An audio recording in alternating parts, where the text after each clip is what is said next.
രാവിലെ ഐശ്വര്യമായിട്ട് ചോര കണ്ടാണ് തുടങ്ങിയത്. ഇന്നത്തെ ദിവസം അടിപൊളിയായിരിക്കും. അങ്ങനെ നമ്മൾ ചായയൊക്കെ കുടിച്ച് നടക്കാനിറങ്ങി. ഇന്ന് നോ ലിഫ്റ്റ് ഡേ ആണ്. ഫുൾ സ്റ്റെയർ കേസാണ് നമ്മൾ യൂസ് ചെയ്യാൻ പോകുന്നത്. ഈ കാണുന്ന ഒറ്റമൈന വീണ്ടും എൻ്റെ സമാധാനം കളഞ്ഞു. ഈ കുട്ടിക്കാലത്ത് നമ്മുടെ മനസ്സിൽ ഇൻജക്റ്റ് ആവുന്ന കാര്യങ്ങൾ എത്ര കാലം കഴിഞ്ഞാലും പോയില്ല എന്ന് പറയില്ലേ, അതിനൊരു ഉദാഹരണമാണ് ഈ ഒറ്റമൈന. തിരിച്ച് നമ്മൾ സ്റ്റെയർ കയറി, പക്ഷേ ഈസി ആയിരുന്നില്ല.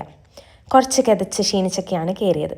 കയറി വന്ന് പിന്നെ ബ്രേക്ക്ഫാസ്റ്റ് ഉണ്ടാക്കി, ലഞ്ചിനുള്ളതുണ്ടാക്കി. പേളിമണി സ്പെഷ്യൽ ടൊമാറ്റോ റൈസാണ് നമ്മൾ ഉണ്ടാക്കിയത്.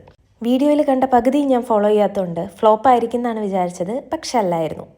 പിന്നെ നമ്മൾ ബ്രേക്ക്ഫാസ്റ്റൊക്കെ കഴിഞ്ഞ് വർക്കിന് കയറി. പിന്നെ കുറേ നേരം വർക്ക് ചെയ്തു. പിന്നെ നമ്മൾ എണീക്കുന്നത് ഉച്ചയ്ക്ക് പറഞ്ഞ പോലെ ലഞ്ചിനാണ്. പിന്നെ ലഞ്ചൊക്കെ കഴിച്ച് വീണ്ടും വർക്കിന് കയറി. ഈവനിങ് ഒരു ചായയൊക്കെ വെച്ച് കുടിച്ചിട്ട് വീണ്ടും നമ്മൾ താഴേക്ക് ഇറങ്ങി. ഇന്ന് താഴെ നടക്കാൻ അങ്കുവും ശ്രുതിയും ഒക്കെ ഉണ്ടായിരുന്നു കേട്ടോ. അപ്പോൾ കുറച്ച് നേരം വെറുതെ അവരോടൊക്കെ സംസാരിച്ച് കുറച്ച് നേരം അങ്ങനെ ഇരുന്നു. അത് കഴിഞ്ഞ് മേലെ കയറി. പിന്നെ ഒരു ഓട്ടപ്രദക്ഷിണമായിരുന്നു. വേഗം ഡിന്നർ ഉണ്ടാക്കി ഇന്നത്തെ ദിവസം അവസാനിപ്പിച്ചു, കാരണം മീറ്റിംഗ്സ് ഉണ്ട്. അപ്പോൾ അത്രയേ ഉള്ളൂ. അടുത്ത വീഡിയോയിൽ കാണാം. Bye bye.